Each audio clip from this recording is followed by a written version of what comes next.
Greetings, Dr. Beckett. Welcome to the Quantum Leap Podcast. Theorizing that one could time travel within his own lifetime, Dr. Sam Beckett stepped into the Quantum Leap accelerator and vanished.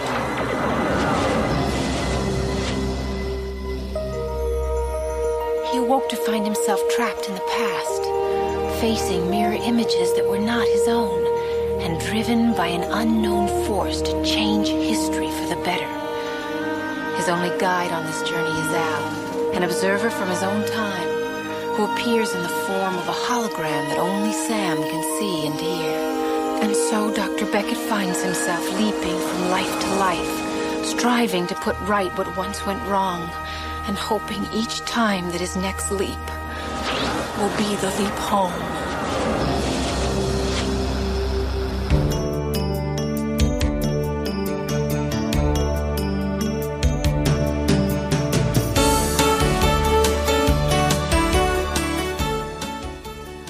You are listening to the Quantum Leap Podcast. This is episode 124, Revisiting the Color of Truth.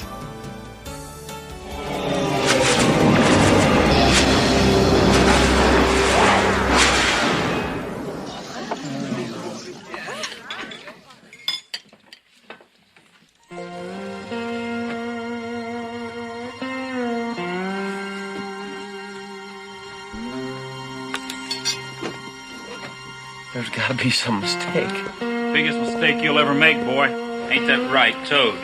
Right as rain, Billy Joe. All right, you two.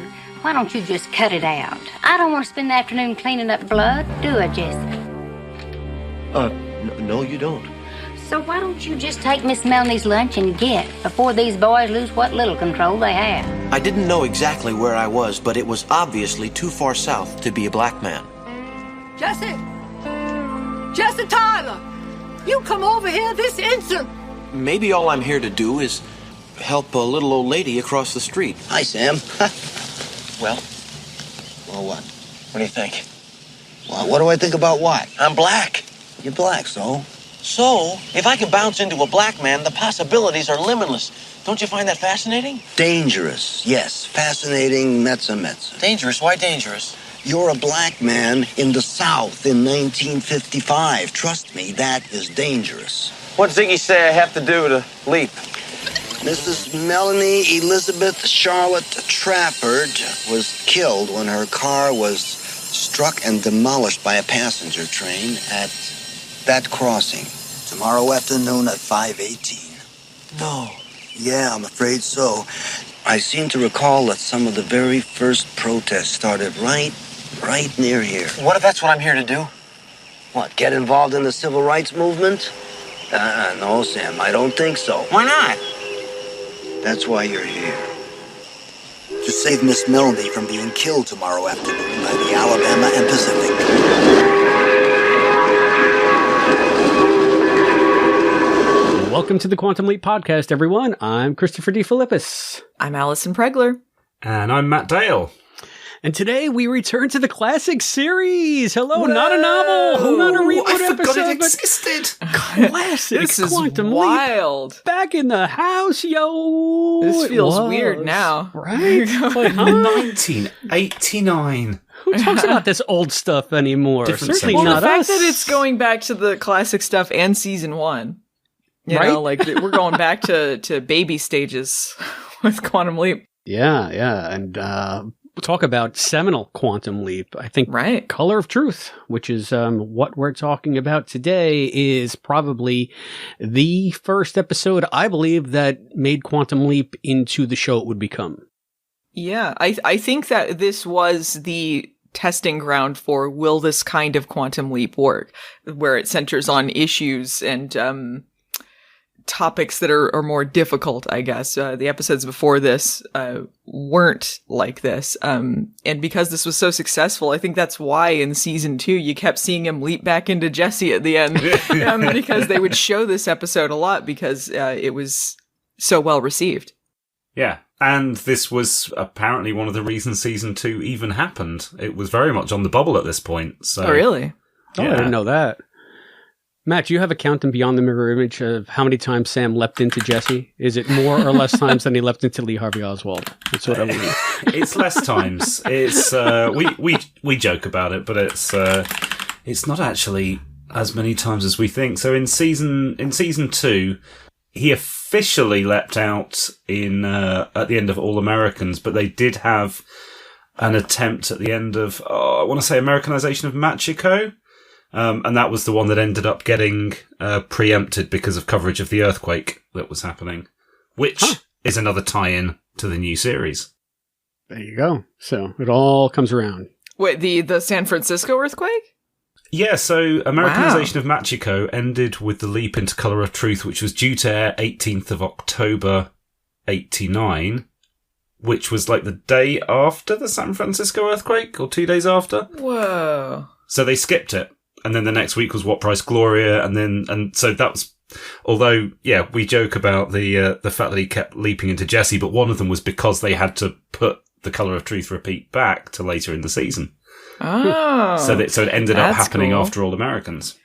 Yeah, for people who don't know, maybe you haven't listened to older podcasts, you need a refresher. When they were doing season 2, they aired season 1 episodes alongside it, so some of the endings were changed into season 1 endings because that was what was going to be airing the next week. So that's why if you're looking at your Blu-rays or your streaming or wherever, sometimes Sam just leaps into the same people again.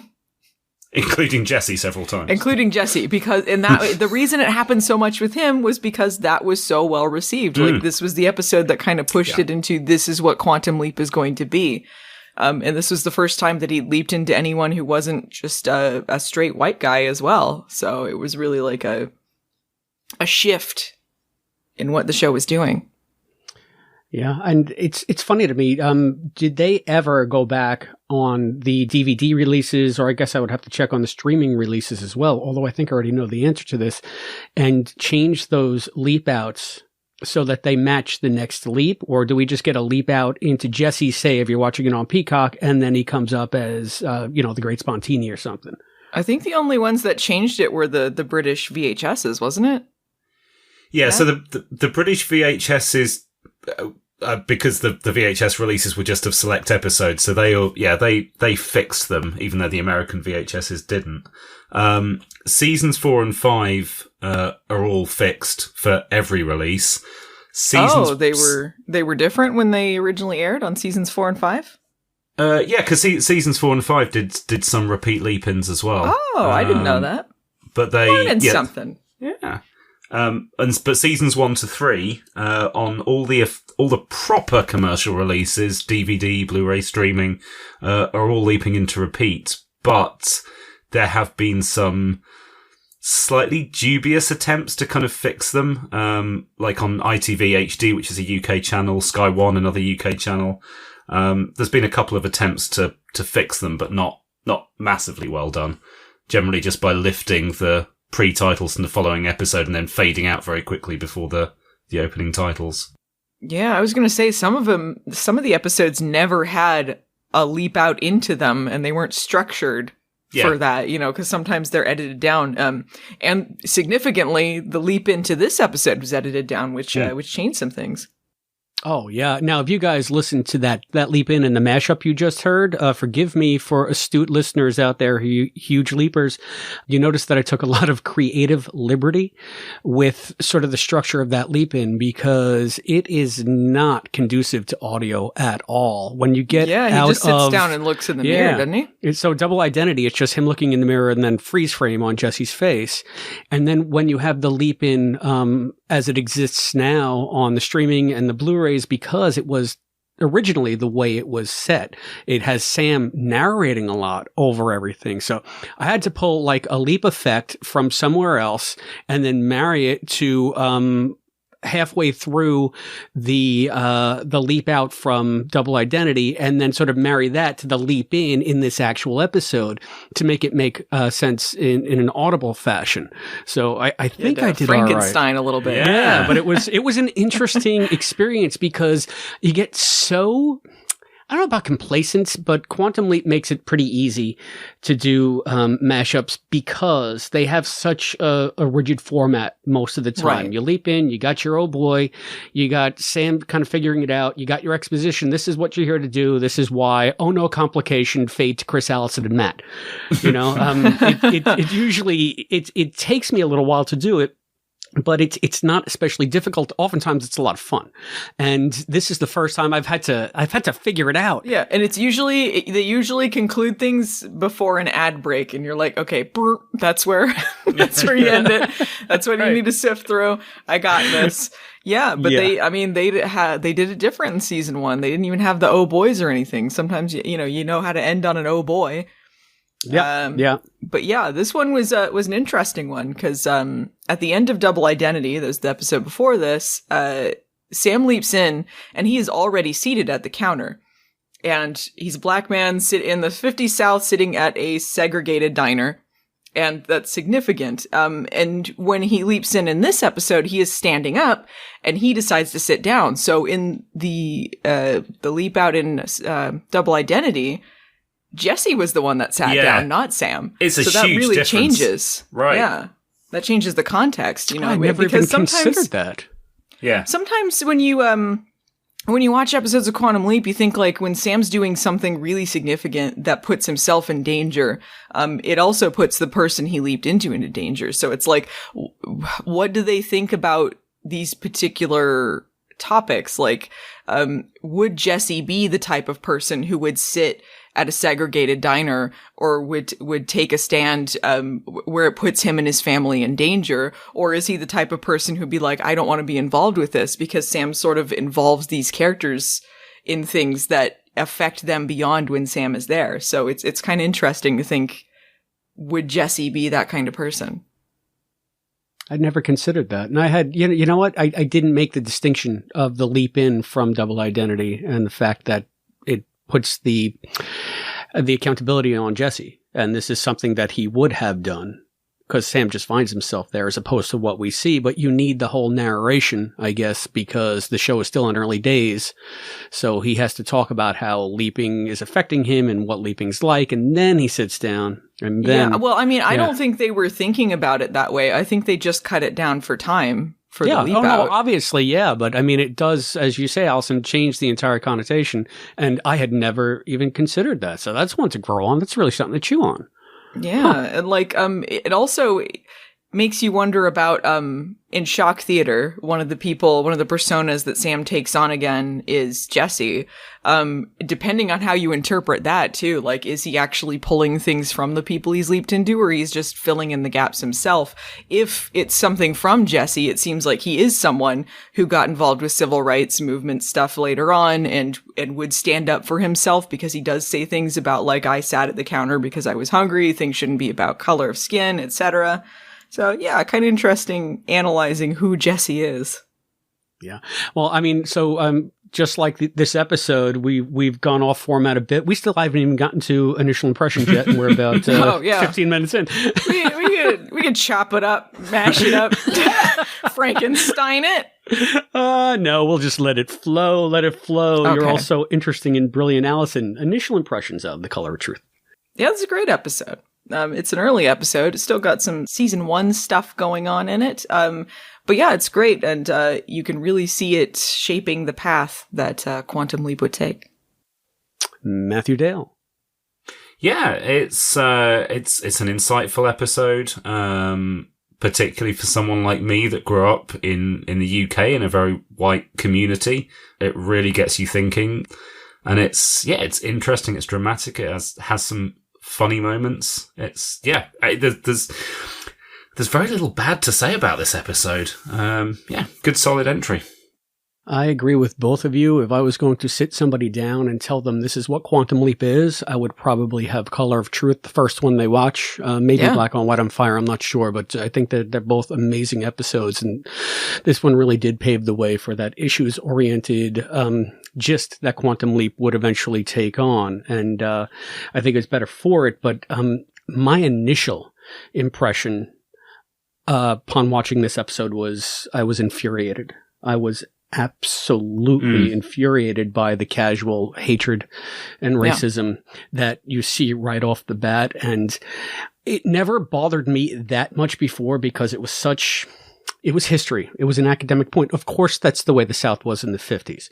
That's what a black man would face in the 50s. But with the current toxic environment here in the States and the way all of this stuff that we thought was just like parables of the past that we've learned from has come back to the fore as significant social issues due to the presidency of that toxic bag of shit, Donald Trump, and the way he normalized all of this stuff again and made it okay for some segments to come out and be hateful and to be bigoted and to be racists. And the fact that we're fighting all of this bullshit anew, it just, I was so gripped by anger. Like, how are we still fucking here after all of this? And it goes to prove what Deborah said when we interviewed her, when she played this for some kids and, he sat down at the lunch counter and she had to sort of teach kids history. And then she said, we need Quantum Leap now again more than ever. And man, she was right. I'm like shaking. I'm so angry. Yeah. I'm just so ashamed of where we've come and the way the political tides and the social tides have turned in this country. So I'll try not to soapbox this time, but it was such, I had never felt this visceral reaction to watching Quantum Leap before. It feels, as I say, as sort of a semi-outsider, it feels like in 1989, they were able to make this episode as a, just like you said, Chris, a look how far we've come, and things have wound back a little bit since then. Do you think that's right, or is, as someone who lived through 1989, was the episode maybe just a little bit naive and optimistic? As someone who's lived through 1989, I will say that I thought that the episode was, again, more of like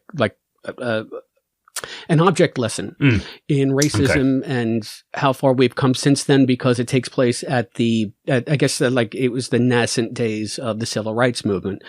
And then you had, civil rights legislation that passed after the Kennedy assassination that sort of did away with a lot of this stuff officially.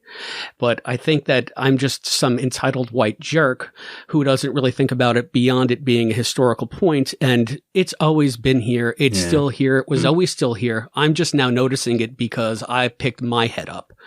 So I can't answer that except to say, in my experience, it went from the thing you said in the beginning to something that I find much more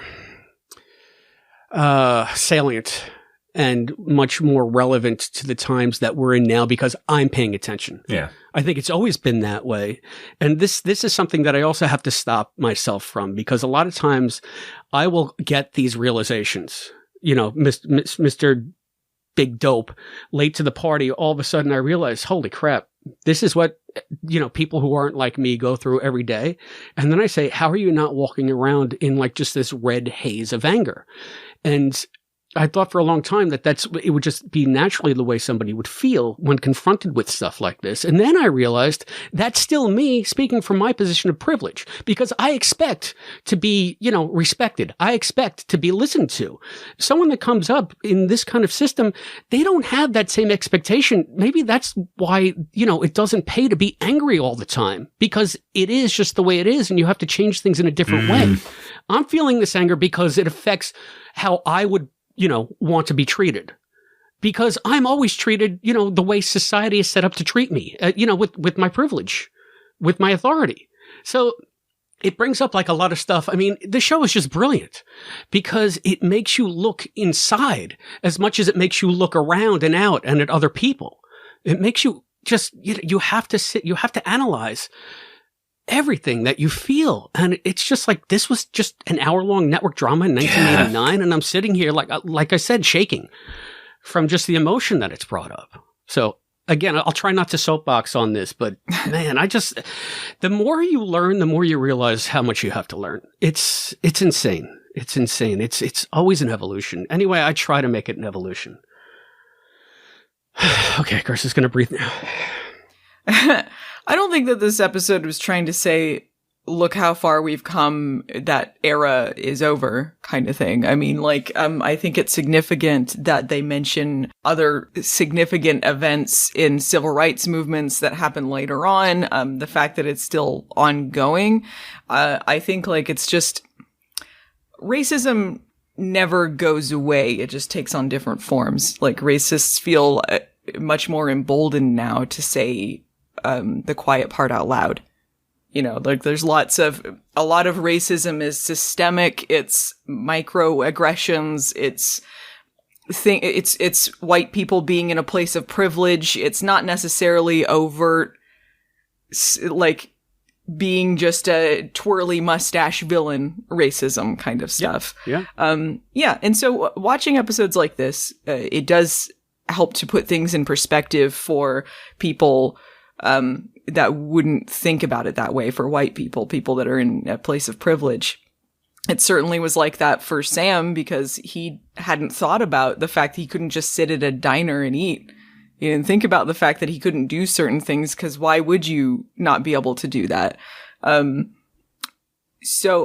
I think that this episode was, it was important that this was written by Deborah Pratt and really put her mark on the series, and showed her perspective as a Black woman, writing about Black issues. And I think, like, it's an important lesson for a lot of people that might not think about it the way that you would think if you were not a white person. Yeah. Now, Matt, you posed the question to me, and I can imagine you have a different point of view, in some ways. Being from the UK, from the outside looking in is what I mean. So where do you have an evolution with watching this episode from the first time you experienced it? Do you see it differently now than you did then? Yeah, for sure. I mean, I think when I would have first seen this in the 90s, and I was a teenager. I was aware of systemic racism. I wouldn't have called it that then, but I would have been aware of the concept. I definitely would have thought of it as being a thing that mostly happens in America and a thing that mostly happened in the past, both of which are wrong. But I think that this episode started to open my eyes to that. As time's gone on and I've interacted with more of a diverse group of society, because, like I said, I grew up in a very white neighborhood, and I make no apologies for that. It just means that I have a very limited background when it comes to my youth. I think, yeah, I started to appreciate some of the problems in the UK, and these days that tends to manifest itself more in Islamophobia than anything else. And when I was watching this episode more recently, it's that kind of thing that I was connecting to, not literally the struggles that Black people have had, but actually more the kind of the parallels with Islamophobia that we have now. And certainly being very much aware of some of the big newsworthy stuff that is still happening in America, but also happening in the UK, to maybe a lesser extent. I don't want to play anything down that's happening to my friends in this country, because I know it's worldwide. But it is very easy, especially watching an American drama, to get sucked into that outside looking in thing. It's a global topic, but it's something that, yeah, over the last 20 years of experiencing this episode, I have become more aware of that. And like Chris, I've become more angry and enraged by that over time, as I've realized that this is something that, as the privileged white guy, I've not been as aware of as I could have been. You saying not being as aware of as you could have been, that's where I think I find myself, if I think about myself in those days. And I'll tell you why.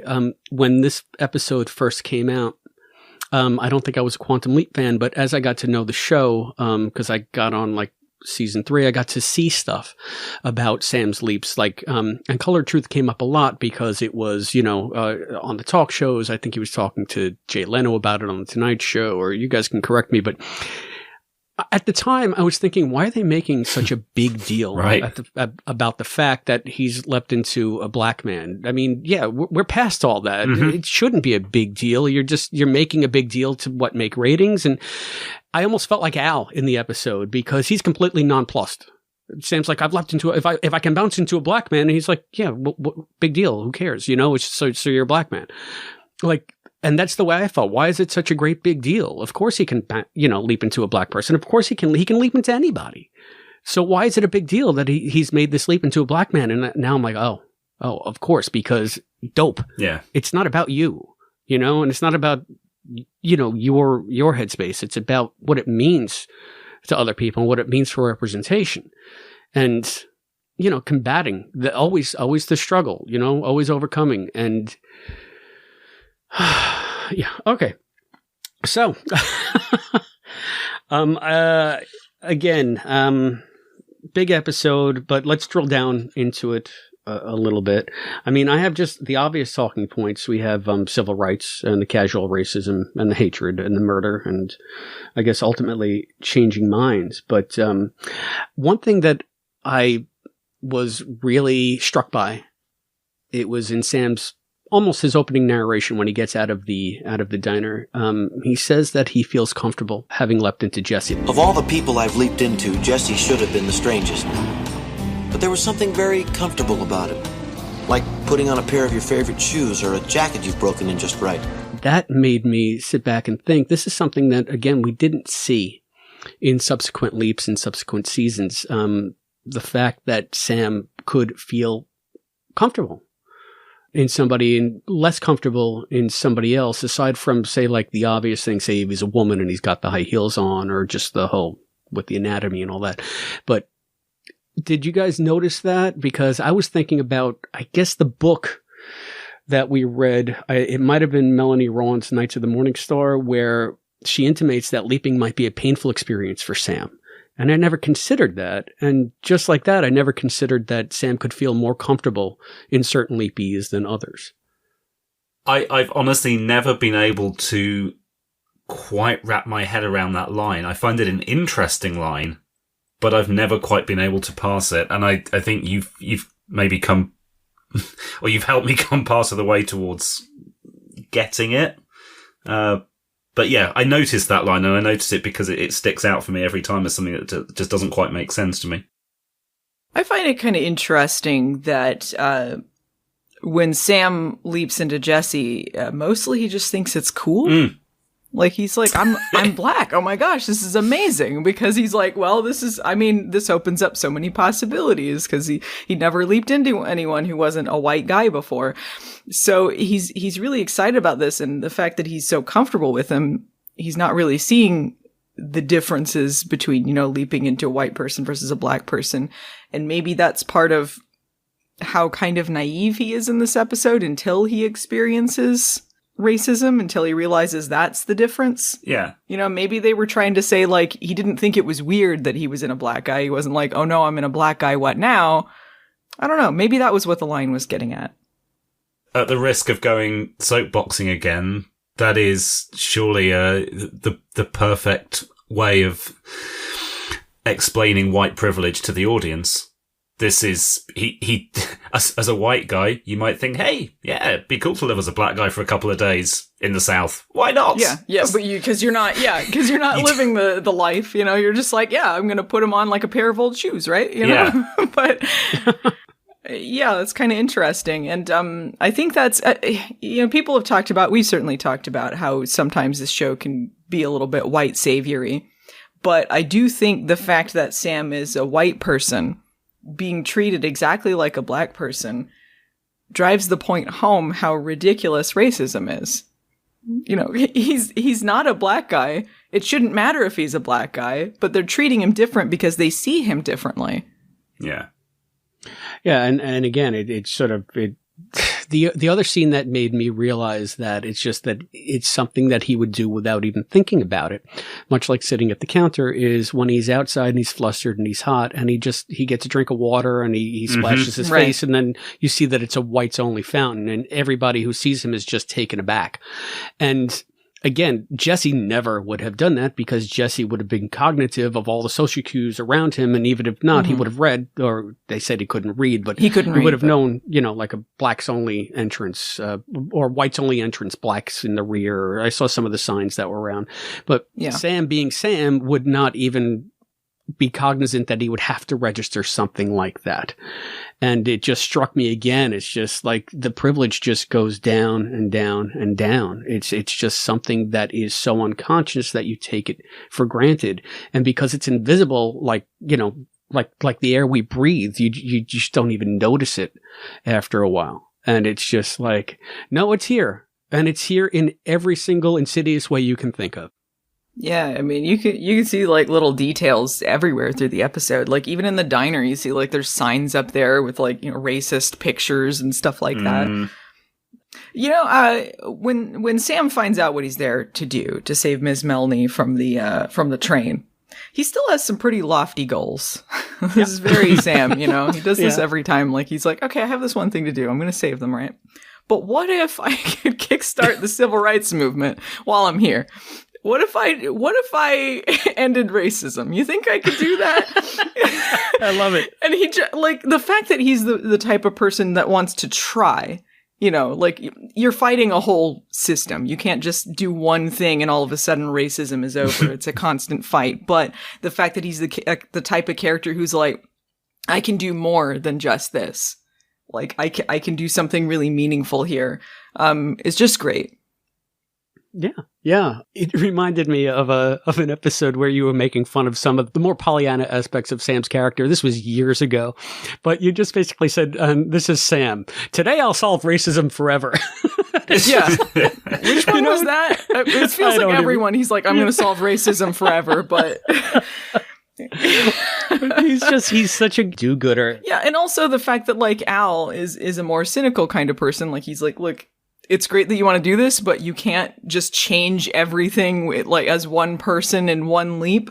But Al is still very much involved with this kind of stuff too. It's not like he's saying like you can't do anything. Like he talks about he marched in Selma. He's got a lot of black friends. Besides, I was here.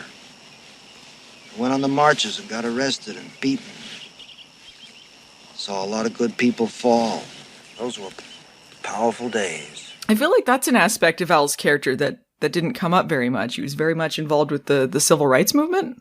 Yeah, that surprised me because I didn't remember it, and I don't recall it coming up in subsequent leaps. Yeah, I don't know if it's ever brought up again, really. Right? You think it would have been brought up in Black on White on Fire, because that was another one that just dealt, directly with the effects of racism. But yeah, you guys would have to tell me. I'm pretty sketchy on the early episodes.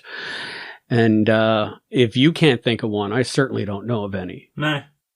Yeah, I do like when he says, like, a lot of my friends are black, and then Sam gets offended. He's like, I can't believe you said that. I don't believe you said that, Al. It was such a wonderful counterpoint to Sam's lofty ideals for Al to say, look, you can't do it. It takes a movement, basically. Yeah. And I've seen things that would curl your hair. I've seen things that you wouldn't believe. Yeah. No pun intended, of course, is what he said on that. But it was just the counterbalance of him saying, I know you're a Boy Scout and I know you want to do good, but it's a struggle. And it's not going to be an easy struggle. And trust me, I was there for a lot of it. And I wish that they had kept that aspect of Al's character in play more in the series, explored it a little bit more in the series, because I think that would have been really interesting to see not just Sam's going in and try to fix something, but how someone who wants to be an ally can actually work to affect change. And I think they were doing a lot of that with Miss Melanie's character arc here, with the journey she was on.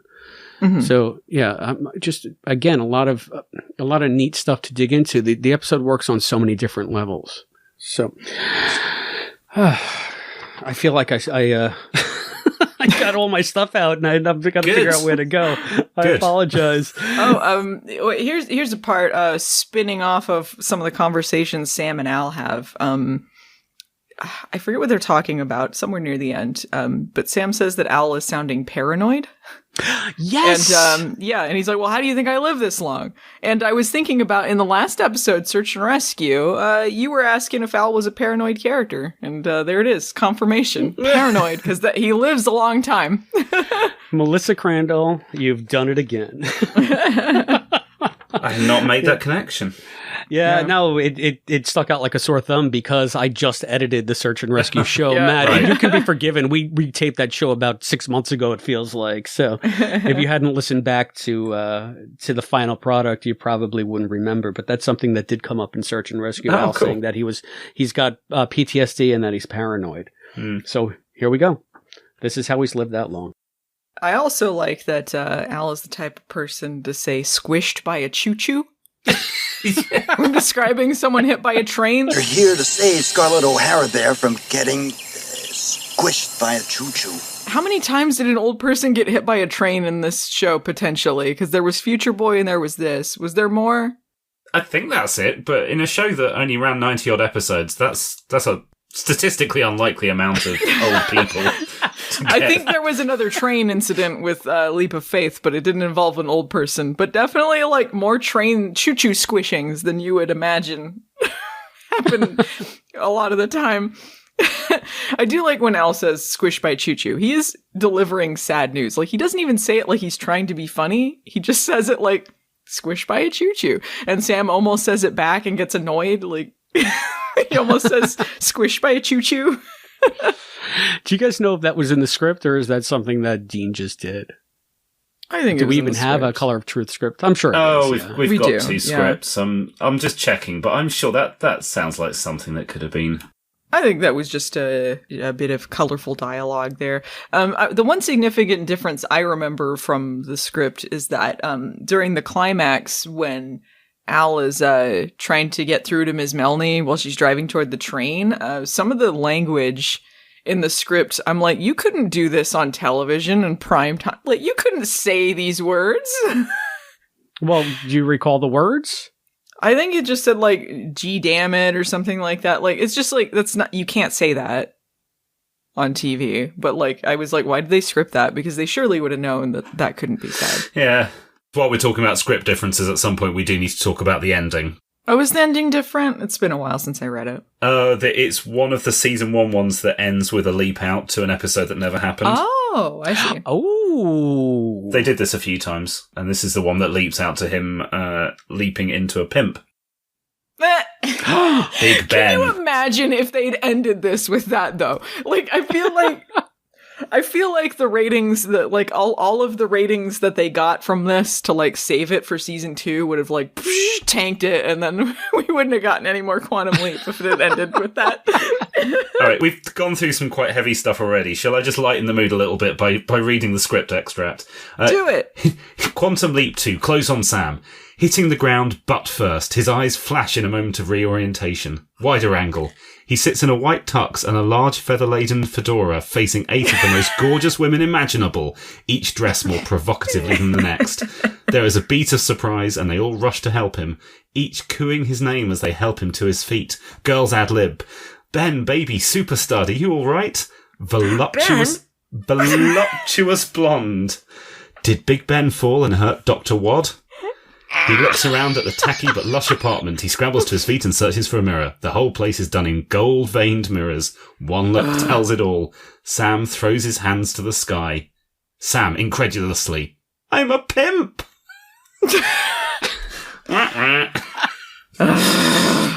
Freeze frame. Wow.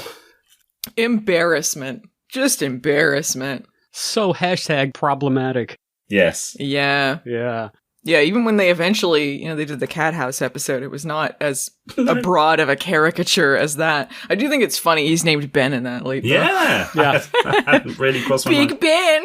Did he fall down and hurt was it his wad? Dr. Wad.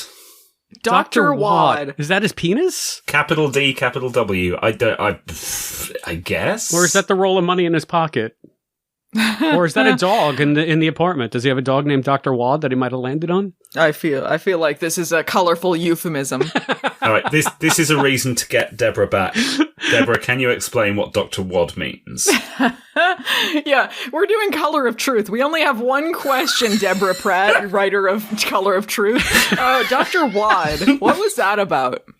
So question. No, this leads to a legitimate question. Did the person who wrote the leap that you see on the air necessarily write the leap in that another writer would have written?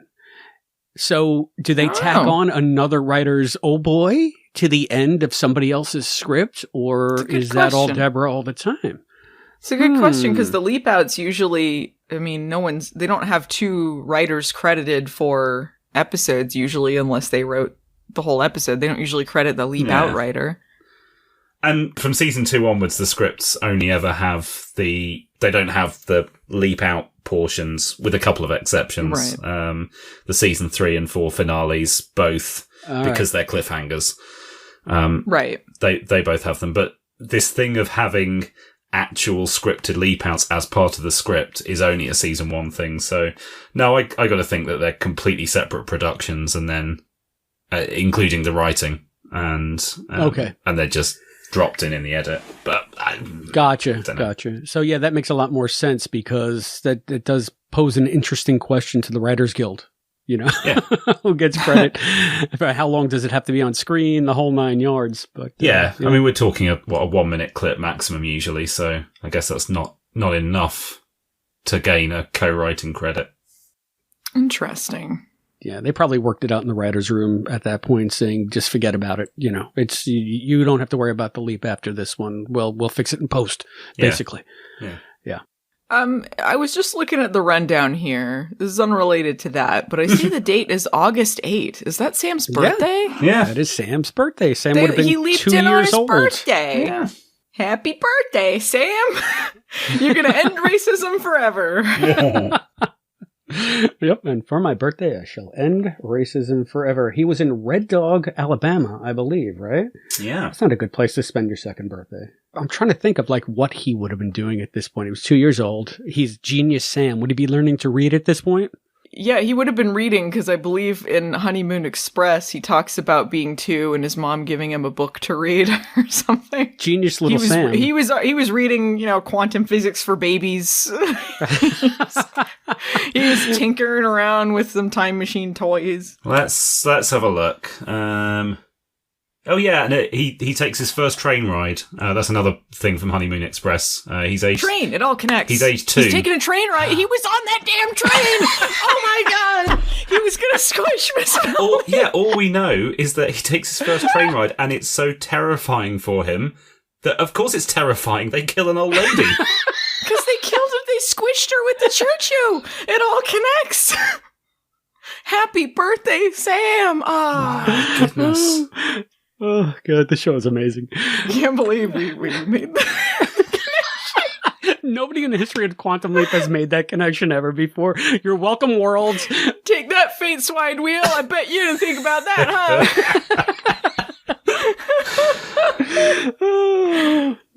I asked that because I was going to have a very young Sam for a book that I never got to write, because the series ended, and who knows if they would have bought it anyway. But I was going to pose the leap in a very specific way, where Sam was very young, with a very young Sam. So it's just like, oh, what was he doing at 2 years old? Would he have been too old at that point? Because he's so freaking smart, for what I had in mind. I'll explain that to you one day when we do Foreknowledge.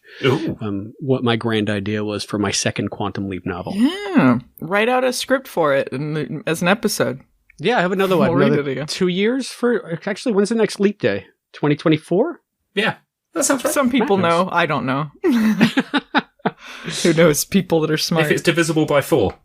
24 is divisible by 4. So, yeah. Right. There we go. Makes sense. So, there we go. So, maybe I'll have a script ready by 2024. We'll see. Mm-hmm. But maybe I'll have to enlist Ziggy's help and wrest control of her control mouse. Because I have a knot in my stomach, and it's bigger than Ziggy's control mouse. I had a knot in my stomach the size of Ziggy's control mouse. Yeah, what? It's so funny to think about them using a big old mouse for Ziggy. It's funny thinking of Ziggy with a mouse, period, because, we have in our minds what it looks like later on in the show. But obviously they wouldn't have conceived of it that way. We're back in the days of like calculator handling. So I wonder what, if anything, they thought the project might have looked like. Ziggy was just running off a DOS prompt at this point, probably. I'm just trying to figure out what a control mouse is. I wonder if, it's probably a blessing in disguise that we never got to see like the control mouse, because I've been editing together the bonus show that we did, reviewing the pilot script for 2022. And if you guys recall, as part of that pilot script, Addison in the imaging chamber is wearing like Oculus glasses to see the 3D. Right. We shit all over that idea. I believe it was the description saying straight from the mind of Elon Musk that was part of the offense. Yes, that was part of it. But I also think it would have dated it horribly. It would have felt like that gif from Murder, She Wrote where she's wearing the VR glasses, you know? Imagine Ziggy with a control mouse and how poorly that would have aged had we ever seen it. Yes. Yeah. So, yeah, it was just one thing that was part of the lore. I think another thing that we see for the very first time in this episode, and correct me if I'm wrong, Al getting centered in on somebody independent of Sam. Is this the first time we see him away from Sam's side for an extended period of time? Definitely for an extended period. Yeah, I don't know if we've had that much just centered on him by himself, aside from the pilot. This is the first time that he says, "Center me in on." This is the first time he says those words. Oh, he says, "Gushy, tell Ziggy to center me on Ms. Melanie, or I'll smash your brains off." Do it, Gushy, damn it, or I'll smash your brains off. I'll smash your brains off. Smash your brains off. It's such a weird way to say it. That's great. And because it's the first time they did it, they didn't really know what that's supposed to look like. So he starts running down the road and then slowly dissolves out. Yeah. Which is weird, because in the pilot, I believe it was the pilot, Sam asks Al to fade in instead of just blinking in. And he says, like, will you tell me how to fade in agitated carbon quarks or whatever? And then whatever. So apparently they found out how to fade them out anyway. Yeah, and it was odd to me, too, because that was another scene where I was thinking, how big is that freaking imaging chamber? Because by the time he fades out, he's like a speck on the horizon. I love his little run. He's like lifting his hand up like he's calling a cab or something as he's like running down the road. This is great. Al saves the day. He solves the leap. Yeah. I mean, part of it anyway. I have whole headcanon about this. So you guys tell me your theories. Like, so did Melanie hear him? She did. Well, she said there's no need to swear. It would feel very specific if she didn't actually hear him. I think it goes hand in hand. This is the first instance of them showing that people who mentally are a little off can see him or hear him. Maybe it also could have had something to do with, there was the guy in Portrait for Troyan who could hear Al for some reason. He had like special hearing of some sort. And she seems to have pretty good hearing in this too. There's a few times in the episode where she hears people in the other room and they didn't think that she could hear them. So yeah, true. It could be one or both or nothing. Yeah, the question I have about that is because I thought, honestly, that she was stone deaf, because in the scene in the cemetery, she's just sitting on a bench with her back to Sam, and Sam is about 4.5 feet away having this animated conversation with Al about being in a black man and we can do anything. Apparently she heard that whole thing because she was hearing all this other stuff. And she didn't react. I thought she was deaf. And then she's just like, oh, I heard that faucet drip in the kitchen. It's like, huh? All right. Yeah, I wonder if, because they're very specific. There's like a few instances in the script where they specifically say she has really good hearing. So I wonder if that was supposed to set up her hearing Al for some reason. Because she doesn't hear she hears the train and she thinks it's something else. But I mean, what else are they setting this up for? The fact that she has this very good hearing. Yeah, the other thing that I never thought of, like the health issue, or she's having these headaches where Sam tries to help her earlier in the episode and she hears like a ringing in her ears, and that's why she thinks the train is the ringing in her ears, and maybe that's sort of opening up like possibilities for her to hear other stuff. But I couldn't help but think of Mirror Image, and again, I can't take any Quantum Leap out of context of the whole series anymore. Because the fact that she could hear Al to me is such an anomaly that they didn't do very much. And when they did do it later in the series, it became a big deal. There was always an in-universe reason as to why somebody could see him or hear him. They were a kid. They were an animal. They had the same neurons and mesons, very similar to Sam, blah, blah, blah. Just go with me here. One of Sam's first leaps. GTFW at this point still sort of directing his hand of where he should go. You're here to save Ms. Melanie. Sam, okay, I guess I can save Miss Melanie, but I'm in the South in the 50s. Let's solve racism forever. GTFW says, all right, wait a minute. And then Sam actually starts to work towards that end. And it gets to the point where that loftier goal becomes at odds with the original leap goal. So Sam is necessarily out of the action because of everything that's happening with Nell. So GTFW is just like, I didn't expect you to be this damn ambitious. All right, we're going to center Al in on Melanie. I'll do something so that she can hear him. Sam, I got your beer on this part of the leap. You go, you solve racism. You think you can solve racism? God bless Sam, you know? I mean, I think there's been quite a few leaps where it's like the goal isn't necessarily the entire goal. So it's possible it was just secondary or primary or whatever. He also was getting Miss Melanie to change her mind and just do one thing to shift things forward. Not necessarily solve racism forever, but just make one change in these people's lives. And I mean, you could headcanon why she hears Al several different ways. I think the fact that she has good hearing or seems to have something going on in her head is consistent with other instances where people could see or hear Al. So you could headcanon that easily. And they didn't know that at this point, that that's what they could do. So it's kind of interesting seeing them discovering that through the episode. Like, I really liked that they had Al saving the day while Sam was working on this other thing. He was in jail at the moment, but, you know, he's kind of written out of the episode. And it was, I don't want to say jarring, but it was interesting because prior to this, they hadn't really done anything like that. Like, Sam's in every scene and all of a sudden he's written out. And then Al's like, what are we supposed to do now? Hey, wait a minute. Chasing the car down. So yeah. And it's interesting when Sam leaves and it holds on Al too. And he's just hanging out watching people as Ms. Melanie leaves and is, talking to Nurse Pratt. Yeah. Yes. Nurse Pratt. The pig butt. Pig butt here turned them in. Yeah, pig butt. Oh, that's great. What does pig butt mean? Ask Al Calavici. She's a pig butt. I love these TV swears. What a mind cuss that is. Not that one. Well, yeah, it's funny also, speaking of mind cuss, evoking Quantum Leap 2022, I was quite frankly astounded at how long they lingered on Sam making chitlins.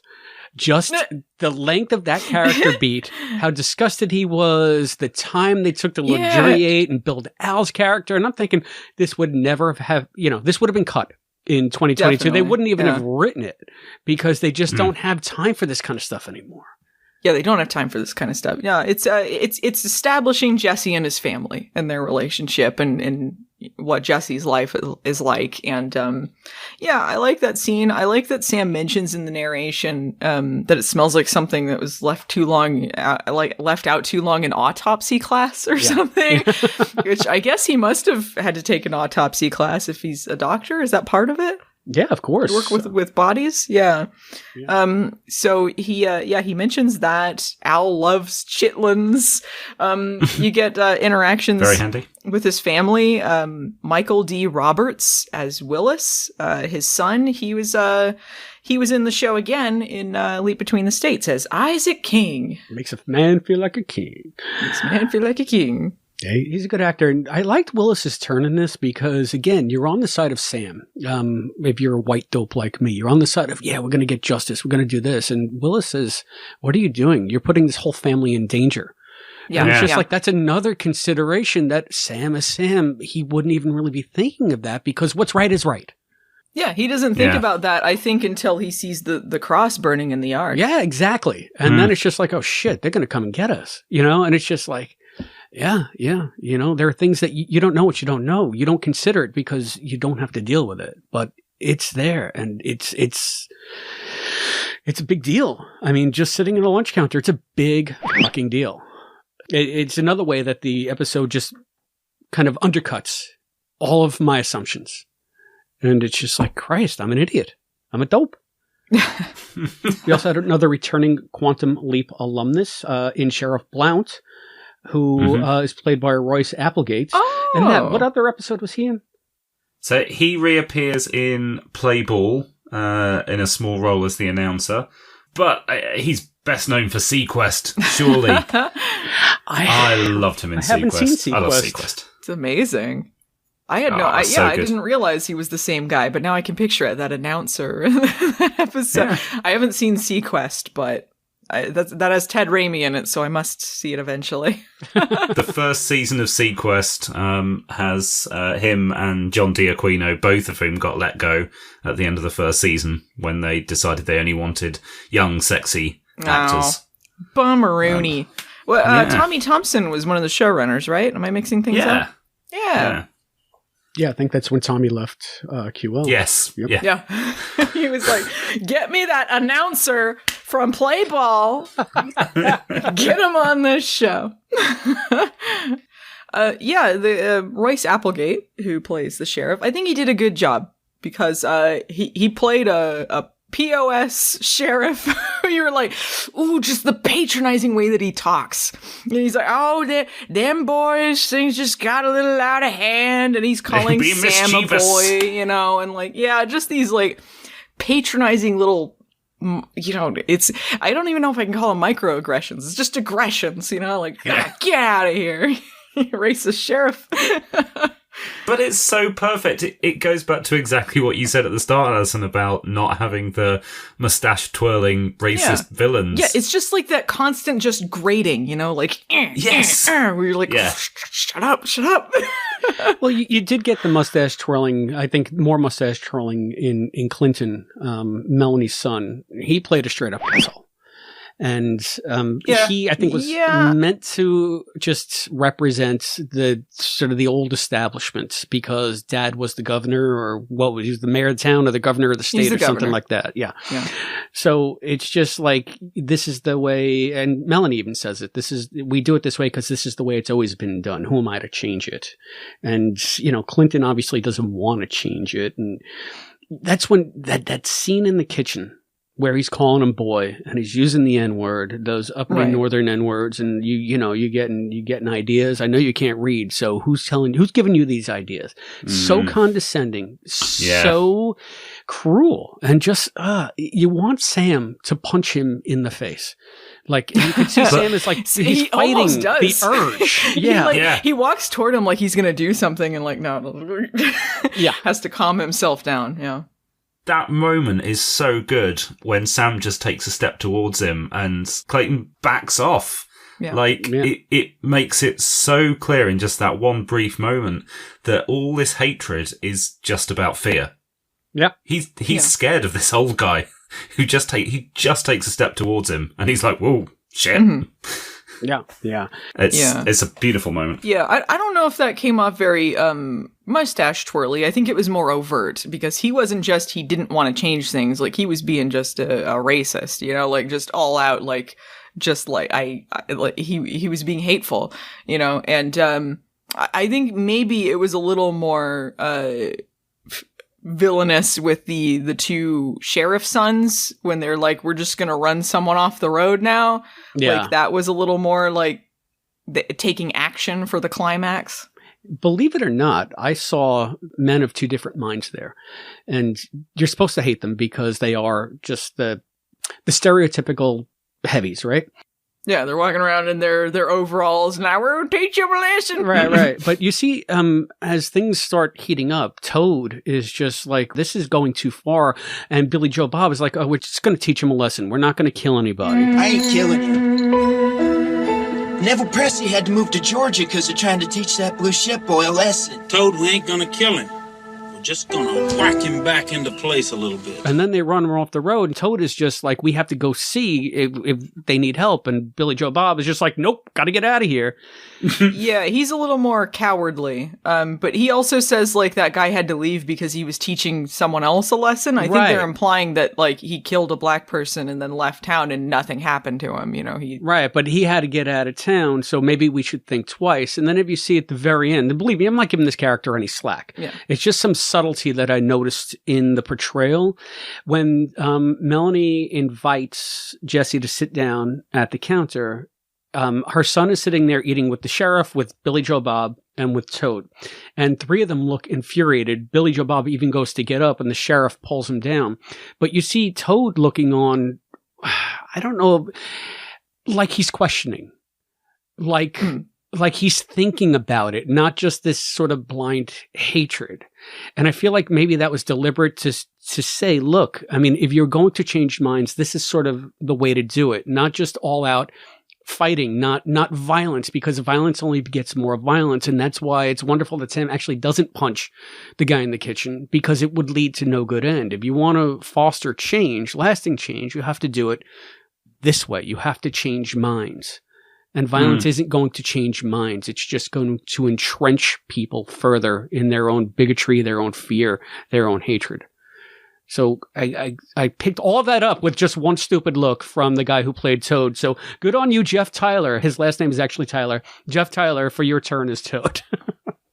I think by making that difference and making him think about it just by sitting at the counter, that John Lewis called that good trouble, right? It reminded me of, I think it's a religious order. I used to work for Catholic media, and I got to be friends with a priest who used to do a half-hour TV show for a sect called the Christophers, and their motto was better to light one candle than to curse the darkness. And I was thinking about that when Sam tells Melanie, once you've seen the light, you can't go back into the darkness. And she tries. She really does. And then somehow she has an epiphany in the 23 seconds it takes Sam to walk from the car into the diner to pick up her sandwich. Which, you know, that's a little TV, but I thought, again, it was a nice way to say, if you want to foster meaningful change, there's a better way to go about it. A better way to change minds. So, all right, again, I know we're going heavy light, but were Al's outfits not spectacular? I have a whole section on Al's outfits in this episode. Good. It was banger after banger after banger. There's this big pink outfit and silver suspenders he's wearing at the beginning. He's got the outfit with the white shirt and a red vest when he's chasing down Miss Melanie. That looked quite dapper. And he had this yellow outfit with a long brown trench coat that he wears in the jail cell that looks so cool. You got the gold shoes and the silver shoes in one episode. Amazing. And him in that red vest is one of the most iconic images from the series, because it's in every opening episode. It's when the car drives through him, right? To establish that he's a hologram. So that's, I think, one of the first like real iconic FX shots from the series. And I was waiting for it to look like shit, because it was, you know, composite on top of composite when they did it on film. But it looks really good on it does, the version that I watched. It has no step down at all. So good stuff there. Yeah, I just I thought Al looked so cool in that trench coat. And when he's in the jail and they have this moment, I'm not really sure why they decided to do it. I mean, I guess just to drive more of the point of the episode home. But when Sam leaves the jail, they hold on Al just standing in the jail cell singing "We Shall Overcome." He's singing that to himself, and he's like kind of holding his coat and kind of thinking. Like, I don't know, it was a really good moment. Deep in my arms, I do believe that we shall overcome someday. Again, another beautiful character moment where the show is just allowed to breathe and to say, these are who these people are. And, you know Sam and Al, especially Al, I believe, so much better after this episode, because it's not just like the cartoony Italian stuff from Double Identity. It's not just the data dump stuff from the first few episodes. I feel like we get to know him more as a serious character in this episode. Yeah, I think like this was a good example too of them doing a serious episode, but they haven't lost any of their humor or any of their like lighter touches. Like, it's not like it's just all serious all the time. Yeah. Like, so it just feels like it's it's a world where other characters exist in their lives and lighter things are happening, and it's not just everything's like sad, and I don't know, it just makes it feel like more rounded that way, I think. I don't know if I'm explaining it that well, but No, it does. You see these people as more than just their purpose on the leap. Yeah. You get to know them as people. Yeah. Okay. I wanted to note Sam gets extra Southern in this episode.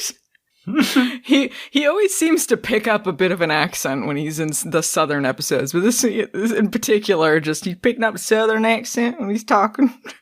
I didn't notice that, and I was waiting for it too. He definitely does, especially like when he's in the cemetery with Ms. Milne. Oh, and I see you. You got your gloves all dirty. You get your gloves all dirty, and like I was waiting for them to be really sweaty too. Yeah, he's a little sweaty. They definitely make him sweaty in the South. The sweaty thing, that leads me to another one of my points. So when Sam comes out of the diner, he finds Ms. Milne there, and she's like, "You left me standing in the heat because you didn't let me in the car." And he's like, "Well, I didn't leave you standing in the heat because the car door's open." And I'm thinking, like, man, that car would be an oven. Yeah. Why would she be sitting in the car in the mid? They don't got no air conditioner. You don't want to be old people can die very easily of heat stroke. Why would she be sitting in that car? Absolutely not. That whole scene I thought was kind of brilliant.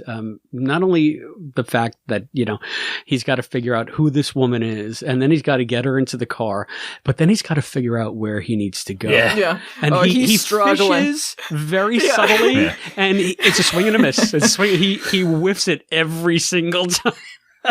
Yeah, I was thinking when I was watching that scene, like, he has to go to, like, I don't know, I hit my head. Can you help me out here?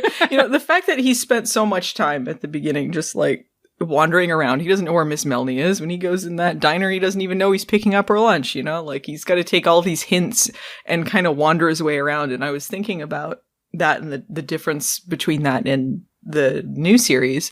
And that, like, we don't really see a lot of Ben struggling to figure out who he is or what his situation is. And I think that's part of the entertainment of Quantum Leap. I mean, I don't think like they don't have to spend such copious amounts of time. And I think like Quantum Leap 89 did eventually stop spending so much time because eventually you got to get to what's going on in the leap. But it's just kind of interesting to see him detectiving things out. Detectiving things. And maybe it stood out more now just because of the weird convergence we're at. I mean, they don't do it at all in the new series. And we're at a place in the classic series where they would spend a lot more time on it than they usually do. So it makes it that much more, I guess, noticeable in my current headspace. I think the fact that this episode opens with Sam leaps in, he doesn't know that he's a black person. He just knows he is a person at a diner, and he's like, I'm going to sit down and eat at this diner. And then he realizes I am a black person, and his realization that he's in the 50s South, all of these things that he wouldn't immediately recognize. You see it like slowly roll over him, everything that this means. And you wouldn't get that in the new show if it's just immediately Addison goes in like, hey, you're a black guy, watch out, you're in the 50s, don't sit at that diner, like the fact that there's this discovery there. Does that make sense? Like, just like it's significant that Sam doesn't know and doesn't realize. You know what? Now I wonder if that's why they insisted when casting Ben that they cast basically a person of color, anyone who wasn't white, essentially. Right. Because, again, like me, a white guy in their 40s in the year 2022 might not necessarily realize that, racism is still as prevalent and as such a struggle. And if you put somebody who is a person of color into that situation, when they leap, for them, it won't be such an anachronism. It's just, it's something that they deal with in different ways in their current reality. It's just now set in this place in this time. And sure, you won't have to have I that constant rediscovery in the series, kind of like Sam has to discover it here. You maybe can do a little bit more shorthand for someone who is a person of color because they get it. Yeah, no, I think like Ben would understand these things more than Sam. Sure. Because, there's also racism against Koreans. It's not just black people. It might be a different kind of context if he leaped into Jesse, for instance. But yeah, I think it would be very different if it was Ben. I don't know. I guess like, I think the fact that Sam doesn't know and is learning from that is an interesting part of the story that sometimes is lost in the new show because Ben gets his information very quickly. Yeah. Yeah. No arguments here. Yeah. Okay. I had a couple more things. I learned something from this episode, aside from being a little more aware, I suppose. But I never really thought about the fact there was a time before public trash cans. Yeah. Right. And then like Al mentions the pitch-in campaign in the 70s, and I was like, oh, that's interesting. They didn't supply trash cans in public places in the 50s. Trying to remember when they started that pitch-in campaign. It must have been the 70s. Hi, Sam. I remember that now. So when I'm like watching stuff that predates that, I'm like, oh, they didn't have public trash cans back then, It's kind of interesting. Yeah, no, very much so. I never realized how much I took that kind of stuff for granted. And this is a little bit of a tangent, but just follow me here. If you all ever watched Mad Men, the AMC series about the ad execs in the 60s, there's a scene where the main family of the show is on a picnic in the park. And they get ready to leave the picnic. And all they do is get up and shake the blanket off and just leave all the trash there. And the guy takes his beer can and chucks it into the woods. And I'm just sitting there with my mouth hanging open like, yeah, you can't do that. What are they doing? It's just like, oh, wait a minute. There were no public trash cans. Nobody, like being a litter bug wasn't a thing yet. Anyway, not in the mass consciousness. I think there was a reason when you watch stuff from like the 70s, everything's all like yellow and stinky, and then you see everything was all yellow because like pollution was worse and all that. And like, that's around the time where they're like, hey, let's put these public trash cans in place and maybe clean the place up a little bit. We're ruining the world. I mean, you realize that cinema from the 70s, even though it was trying to be gritty and realistic, was almost as gritty and realistic as, say, Leave It to Beaver was as clean and pristine as the 50s was. I mean, they were just trying for an effect, Allison.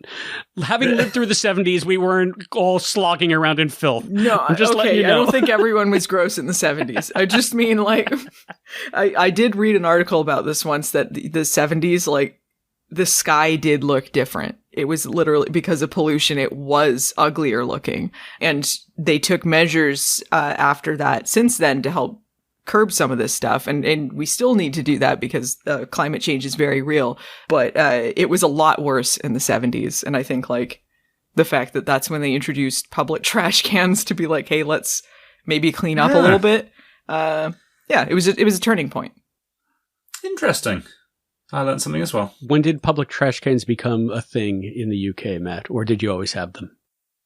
Yeah, I remember always having them. I haven't delved into the research because I feel certain we must have had a similar kind of history to you.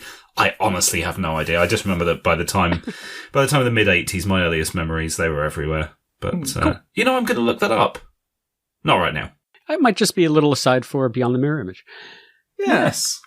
So what else did you learn on this episode, Alice?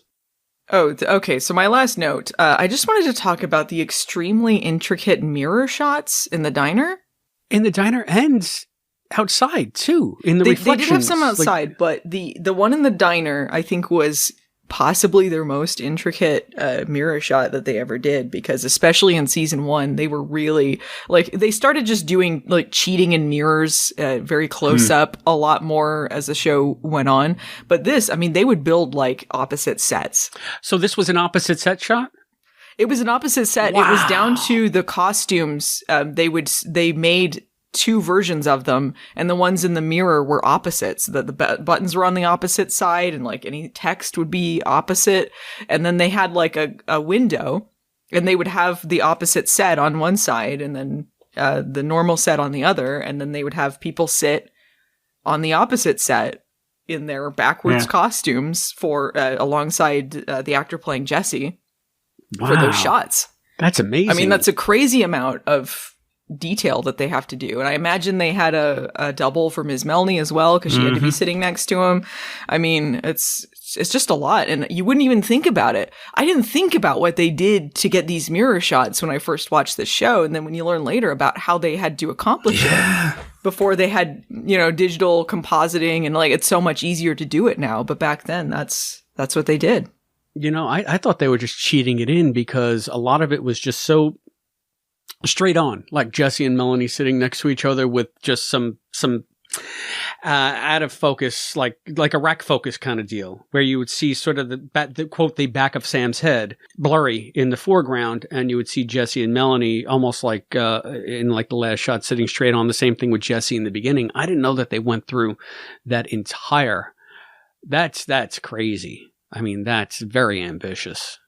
Yeah, and I think there's a reason that later on they started doing more like he's looking in a car in a window on a side window, and like, just like very close up stuff. And yeah, I think there's a reason they stopped doing them as intricately, but really impressed with what they were able to do.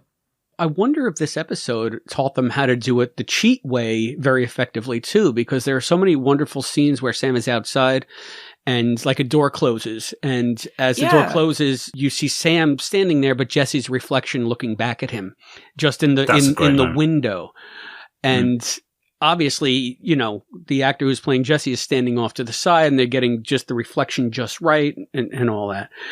That's the way that they would traditionally do it after they stopped building those reverse sets. Am I right? They would just find different angles. Yeah, and learn how to shoot that. I think way. it would just be cheating it with the mirror at a different angle. Oh, Matt, we have to track that. Now that we're doing all these early episodes, we have to track the last time that they do a shot like that. I have my theory as to the last time where they do an opposite, equal and opposite shot. But don't spoil it. Let's get there when we get there. Yeah, because I'm sure you know. I think I know which one. I think pretty so too. sure I do too. But we'll see, and it'll be relatively soon. Yes. I don't think we'll get there before the hiatus is over, but we'll get there. Those shots are amazing, though, because those cheated shots are mostly clever, but occasionally it's really obvious the angles just don't look right. There's just something, and they're so quick that I guess you're not meant to really think about it too much, but when you stop and look, you think that clearly that's reflecting somebody that stood 3 feet off to the left. Yeah, it must have been tight them doing it in the car when they have the like rear view mirror and you see Jesse's reflection. Like that had to have been tight trying to get that shot. I could tell like it was angled a little bit, but I think for the most part, I never really noticed the angles being off on the mirrors. Like looking at it now, like I'm like, I guess if I'm looking for it, but yeah, I guess that's me. For the you most have to part. be looking for it. I mean, I was convinced with the angles in Blood Moon, so I'm not the guy to talk to about it. Yeah, I still thought the Blood Moon angle was fine. Oh, anyway, guys, any more thoughts? You want to start wrapping up?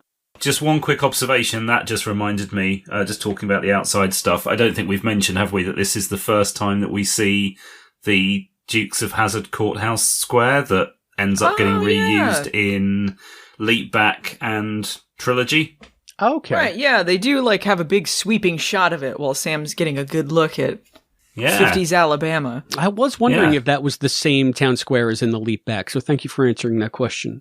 Yeah, it's on the Warner Brothers lots. I didn't see any Happy Milkmen, though. There's also a shot when he's talking to Ms. Melanie on that set where I think it's maybe it's outside the hospital. Maybe it's not quite that set, but there's like some sort of sign with a reflection. You can see Scott Bakula pretty clearly. I missed it. Yeah.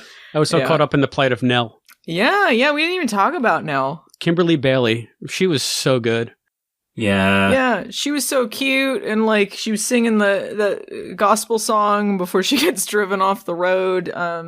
Really memorable scene, and I guess that's part of why they showed it in Shock Theater. But yeah, really good, and yeah, she just had like a great energy to her. I also noticed that she does a lot of voice acting now and looping and stuff. She's like a professional like looper. Oh, that's cool. Yeah, I'm glad she's still working. She was one of the highlights, I think, of the episode, because every time she came on screen, things got brighter. Again, a very heavy episode, but she brought some much needed levity to it. And I don't mean by levity, I mean comedy, but some joy into the proceedings.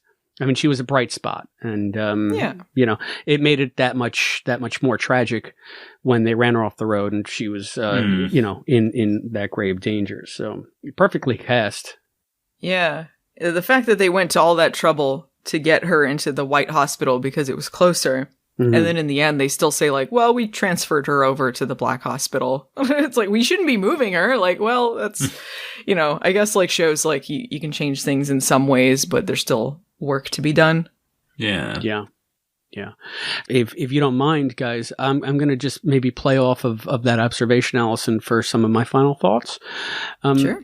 Sort of, again, them moving her to the Black Hospital after, I guess, they stabilized her enough in the White Hospital to, quote, be with her own kind, and Melanie not seeing any problem with that, saying, you know, this is the way it's always been, and Sam trying to change her mind. I mean, that's what this episode meant to me.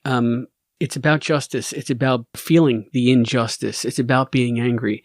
But at the end of the day, it's about fostering positive change incrementally. And it's not going to be easy. That final scene, we haven't really touched upon this, but the entire fourth act, it's after Nell's accident. Sam gets out of jail. He's walking around in a blood-soaked suit.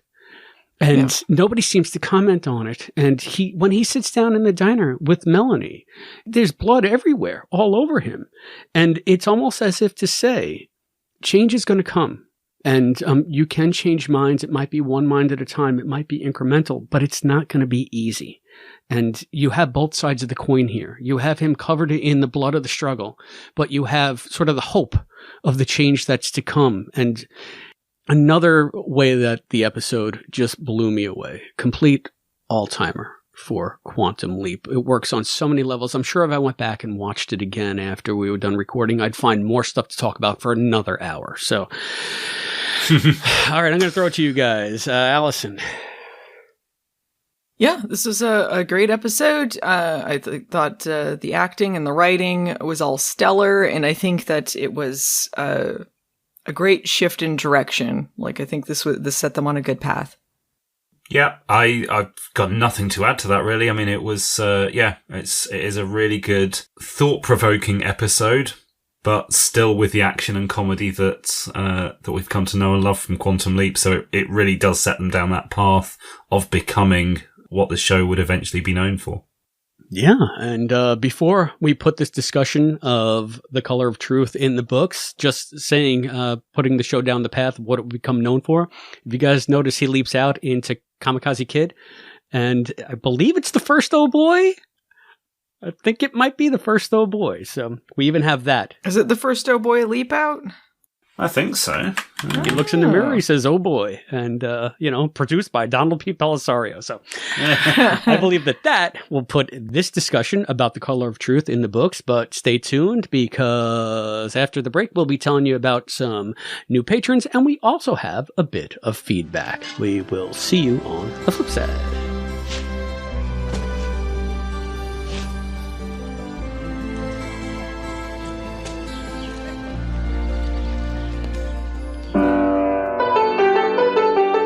The QLP is brought to you by listeners like you.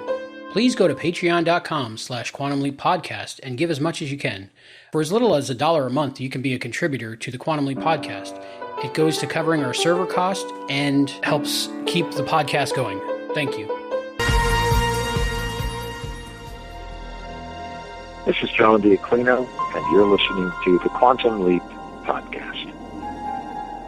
All right, we are back, and I have some new patrons, guys. Are you ready to give it up? Yes! Woo! Always. They just keep coming. I'm just so appreciative of our listeners.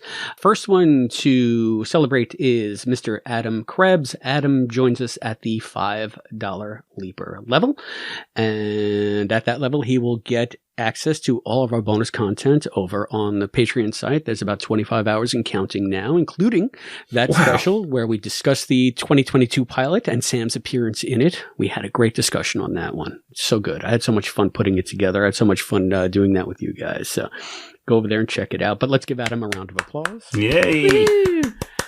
And our second new patron is another listener from the UK. His name is James Gamble. Give it up for James. Woo! Yay, James! James also joins us at the $5 Leaper level. So thank you, Adam. Thank you, James. In addition to getting all of the bonus content, you will also be getting your Quantum Leap Book Club bookmark. I've already mailed out Adam's. I'm sure that Matt is going to be mailing James any day now. And it's going to come just in time because we got a new book show coming after this one. But before we talk about that, we also have some feedback to get through. So, guys, these are pretty short. So I'm thinking, why don't I do the first one? Matt, you do the second one. I mean, Allison, you do the second one. Matt, you do the third one. Okay? Sure. All right. So first bit of feedback is from another new patron who I mentioned at the top of the Search and Rescue show. His name is Max Blaska, and he just sent the message through the patron site saying, "Hi all, love your podcast. Fan of Quantum Leap since the summer between the first and second season. Made a Quantum Leap short film in 1992 with my youth and young adult OCD support group." Now that's dedicated fandom when fandom was hard. I mean, we didn't have all, cell phones and smartphones to be shooting short films. Yeah. So I wonder if he had like the VHS camera like Adam Goldberg, but I know that's one of your favorite shows, man. So I made the short film in 1992 with my youth and young adult OCD support group. The tape is lost to the ages. Oh no, Max, why do you tease us this way? And I made a short film 10 years ago that name drops Sam Beckett and Quantum Leap called Quantum of Vengeance. Cool. Quantum of Vengeance, a Max Blaska production. Max finishes by writing, "Looking forward to being part of the Quantum Leap podcast family." Well, Max, welcome. You already are. You don't have to look forward. You're in the middle of it. Welcome. Whoa. So, Max, like I said, is a new supporter, but he's not the only new supporter. Allison, why don't you take the next one? The next one comes from Charles from Texas. And I remember Charles from Texas because I run the Twitter account and he's quite active on there. Really nice to hear from him. Oh, he's got great stuff to say. So here's something else he said. "Hey folks, I'm at Charles from TX on Twitter. Been following you all since I found that fantastic DP interview where I learned a sequel series was coming. I've really enjoyed the content and the interactions on Twitter. Very glad to become a patron. Thanks for everything you're doing. Keep up the awesome work." Well, thanks, Charles. See, that Deborah Pratt interview is just the gift that keeps on giving. I feel like so many people have discovered us through that because they were curious about the new show. And when we spoke to Deborah about it, it seemed to really reach a lot of the most curious people who wanted to know about the new show but didn't really necessarily know Quantum Leap. Yeah, it was a great interview, and I'm really grateful that Deborah Pratt talked to us, because at that point, she could say next to nothing about the new show. Yes. But yeah, that was really cool, and I'm glad that it's got people. I'm glad that it's got people listening. Yeah, it was very effective. As limited as it was, it sure did its job. I'll tell you that. She promoted the new show just like they wanted her to. So this last one is an email. Matt, why don't you take this one? Yeah, sure. So this is an email from Linda Brandt, and she has a theory. Oh, I'm glad you gave me this one, because I love the fan theories. "I wanted to voice my theory about the use of the song Beyond the Sea. I believe that Ben imagined that song in particular because it subconsciously reminded him of his relationship with Addison. Not only does it conjure images of their beach house, which I still don't understand how they can afford." I'm with you there, Linda. Fair point. The lyrics of the song describe a couple separated beyond the stars and the moon. "My heart will lead me there soon, we'll kiss just as before." Ben's hallucinations are a mixture of his memories and his feelings. On another note, I wanted to make a suggestion. You probably have a lot of new listeners who may not know some of your terminology, such as GTFW. You may want to go over it for the newbies. Thanks, Linda Brandt. You're saying GTFW Thanks, is not, Linda. intuitive? It's That's God, time, fate, or whatever. Sometimes we just call them GTF dubs. Yeah, that was, GTFW, God, time, fate, or whatever, who's sometimes referred as such, whoever's leaping Sam around throughout Quantum Leap. It's worded in various different ways. I don't remember when they said God, time, fate, or whatever first. Yeah, mirror image. Mirror image? It was just mirror image? Yes. Right. I know you've explained this before, and I forget every time. I feel like we kind of made it up. I feel like that's just an evolution from fandom. It's from fandom. It's not from us. I don't remember where it came into GTFW, but it's definitely something I picked up reading through like fan fiction and stuff. I'm sure it's been used before. But yeah, the thing about Beyond the Sea, I don't know why I didn't connect that when we were talking about it in that Oh Ye of Little Faith. But yeah, definitely the lyrics are about Ben and Addison. I mean, it's about someone waiting for someone to come home, the woman by the sea kind of thing. Yeah. I didn't think about it harkening back to their like beach house and stuff like that. But yeah, definitely. Yeah, I didn't want to dwell on it because it would have just given me another excuse to sing more Bobby Darin, which I was already fixated on Clementine on that show, and then I was thinking of Mac the Knife, so you don't need me singing Beyond the Sea as well, because it's far beyond the stars, it's near beyond the moon. Ba, ba, pow! All right. Thank you for the indulgence. It is an obvious, but it went right over my head. I got to be honest with you. Because I was too busy being clever. I think we just got caught up in the whole, is this anachronistic and why is it anachronistic? Which I think is an interesting detail to go over, but we just got kind of hung up on that. But I mean, yeah, obviously that the song was chosen because the lyrics are about them. So thank you, Linda, for pointing out the obvious. I don't think it was a bad choice at all. I was just trying to debate whether it was intentionally anachronistic or not. But yeah, it's a good song. It's good for them as a couple. Very much so, and you can never go far wrong with more Bobby Darin in your life. If you would like to be like Linda Brandt, or Charles from Texas, or Max Blaska, there are many ways that you can contact us here on the Quantum Leap Podcast. You can write us a letter at P.O. Box 542, Bayport, New York, 11705. You can call us on the phone at 707-847-6682.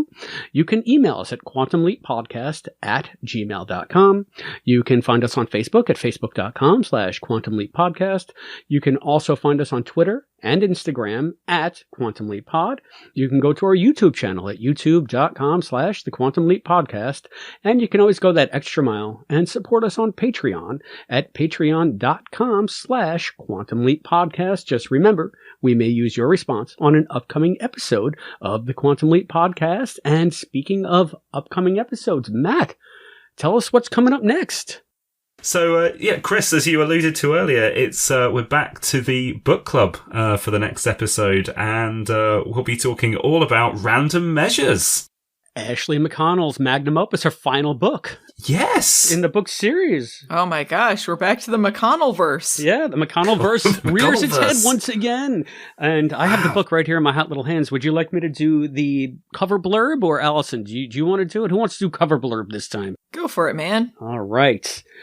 Lovers and leapers, ... Will death do them part? Sam's got trouble. He's leaped into a young half-breed Indian named Wiki, with no background, no mission, and no word from Al. Meanwhile, Al's found something more interesting than Sam's mission. A beautiful woman named Jana Calavici, as in Mrs. Al Calavici. But marital bliss may be short-lived as time runs out for Sam, and Al must make a deadly choice. Because helping Sam could change more than Wiki's future, it could erase Jana from his life forever. Quantum Leap, Random Measures, an all-new adventure. First time in print by Ashley McConnell. And I know I read this book. I have zero memory of this book. So it's going to be like reading it for the first time. One thing I remember from this book, is this the one that has Sam on the cover with the dock and the dog knocking him over? No, that is Carol's book. That's Carol's book. I see. That's a different one. Yeah. So I don't remember it then. This has got, it looks like an SUV or a Range Rover crashing through a guardrail into a crevasse. And it obviously takes place somewhere in the southwest. Right, okay. Yeah. I mean, I vaguely recall this. I remember the stuff with Al's timeline being shifted and stuff. Yeah, it's interesting. I mean, it's something that they've explored in other books too, but we'll see how it holds up because I don't really remember everything about the book itself. So, okay. Yeah, it'd be good to reread it. So, yeah, I'm looking forward to it. I mean, it'll be nice to see how Ashley winds up her run as a Quantum Leap author. And to see if because she did this before, because she had the luxury of doing so. She tied in a lot of her other stuff into her third book. So I wonder if we're going to get like a smattering of, as you said, the McConnell-verse, the Quantum Leap McConnell-verse for this last bit. Yeah. I swear I remember her like doing excerpts from her other books, but I could be wrong. I mean, I know that there was a little bit in the beginning of the last one that she did that tied into the book before it. So maybe that's what I was thinking of, but we'll find out. Right. In random measures. It will be interesting to see, and I can't wait to find out with both of you. Until then, I have been Christopher DeFilippis. I've been Allison Pregler. And I've been Matt Dale. And we'll see you next time. Thank you for joining us for this episode of the Quantum Leap podcast, hosted by Allison, Matt, and Chris, with voice talent and contributions from Hayden McQueenie and Zoe Dean. To support the show, please go to patreon.com/Quantum Leap podcast. The executive producer of the Quantum Leap podcast is Albert Burge. Christopher DeFilippis and Hayden McQueenie are the co-executive producers. Special thanks to our producers, Chris, aka Brackmang, Mike Covert, Joshua Burwald, Jeff Kiska, Craig Riedler, Cosplay Dad, Charles Allen Gossard, and Morgan Felden. The thoughts expressed on this podcast are those of the individual and do not necessarily represent those of the Quantum Leap podcast, its partners, or affiliates. The Quantum Leap universe and all it contains is the property of Belisarius Productions and Universal Television. The Quantum Leap podcast is not affiliated with Belisarius Productions or Universal Television, and no copyright infringement is intended. The Quantum Leap podcast is a Barren Space production.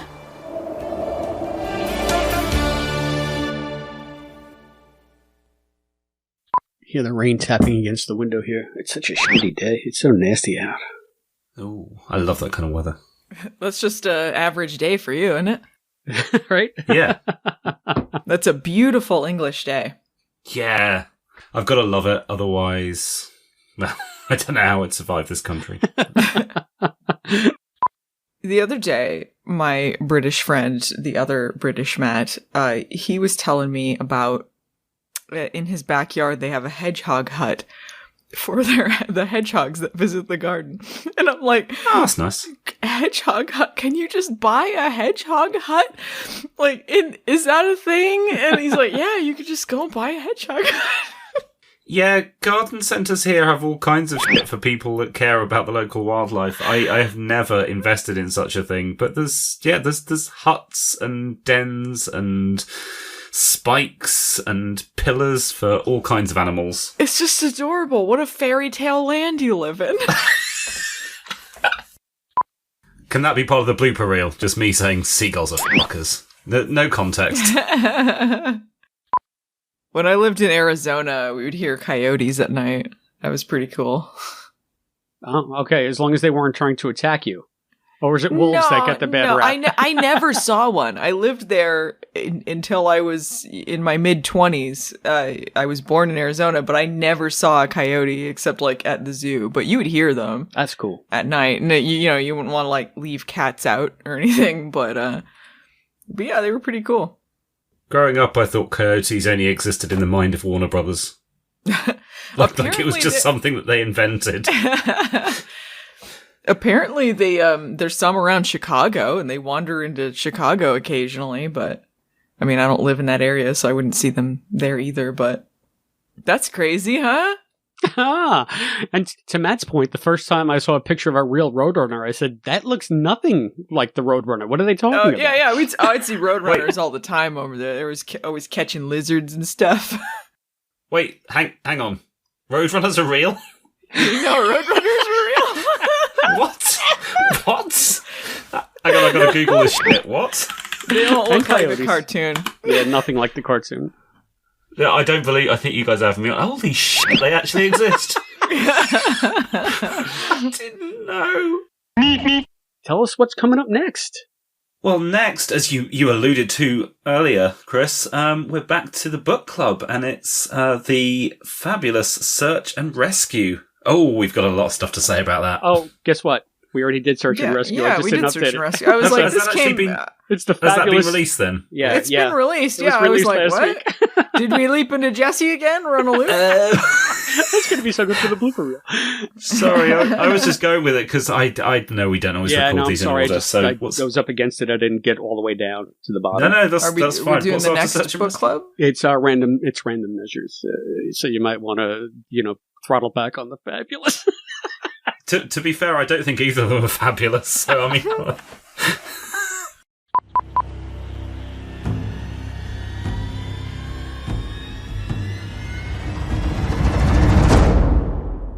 He's taking a train ride. He was on that damn train. Oh my god. He was going to squish Miss Melanie.